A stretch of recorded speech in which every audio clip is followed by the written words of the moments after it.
The 2019 Australian wildfires had devastating effects on humans, animals, plants, and the environment. Although Australia typically experiences a wildfire season, the 2019 wildfire season was far worse than usual. According to Online Library, there are 4 factors that exacerbate a wildfire. Factor number 1, the presence of fuel such as plant biomass. Factor number 2, dry fuel. Australia faced drought conditions and record-breaking high temperatures in 2019. The average moisture content in Australian forests fell to record low levels, drying out vegetation. This dry vegetation was highly flammable. Factor number 3, a source of ignition. Wildfires can be started by many sources such as human accidents, arson, or lightning. Factor number 4, weather conditions that contribute to the fire spread.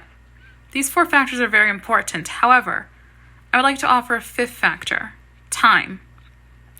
When these 4 conditions persist over a long period of time, such as in 2019, the outcome is far worse. The typical fire season in Australia's New South Wales area is usually at its peak in December. However, in 2019, the season started earlier, with widespread fires in October. This increased wildfire season, combined with the high temperatures and drought conditions, caused the fires to spread to forests that don't usually experience wildfires, such as rainforest and eucalyptus forests. Eucalyptus forests are an important habitat for many animals, including koalas, also known as gum trees. They cover 3/4 of Australia's forests.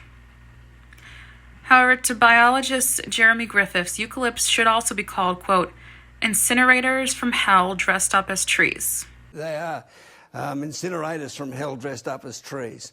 These trees, native to Australia, can actually be very dangerous. Eucalyptus leaves that fall into the forest floor create a blanket of dry vegetation that is highly flammable. This is also known as a forest litter layer.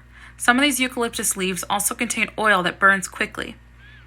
The tree's bark also peels off in layers, and sometimes the inflamed bark can be carried by the wind for miles, rapidly spreading the fire. And interestingly enough, eucalypts don't just contribute to the destruction, they actually thrive in it. Over millions of years, the trees have actually adapted to withstand the wildfires. Their seeds are encased in gum nuts, little wooden capsules that are technically a fruit, which protects the seed from the fire. Once the fire burns out, the eucalyptus seeds are then able to grow in the nutrient-rich soil and ash.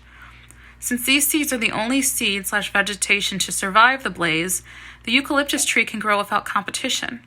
This is a negative feedback loop because even when other plants eventually grow near eucalyptus trees, another fire will eventually kill them off and the eucalyptus will regain control over the forest. Interestingly, the indigenous Australian people used to use controlled burns to manage the land and the eucalyptus trees. Unfortunately, when Europeans came to Australia, they did not adopt these practices, and eucalypts are everywhere, from forests to residential areas. These trees are just ticking time bombs for when another wildfire comes in their path. In short, scientists believe that the 2019 Australian fires were so bad because of the high temps and lack of moisture, exacerbated by global warming, and combined with the spread of the fire to highly flammable eucalyptus trees. The 2019 Australian fires took the lives of 34 humans directly and almost 500 indirectly from smoke inhalation. It also killed an estimated 1 billion animals and displaced koalas, kangaroos, reptiles, birds, etc. The loss of vegetation hurt food sources and habitats for both animals and insects.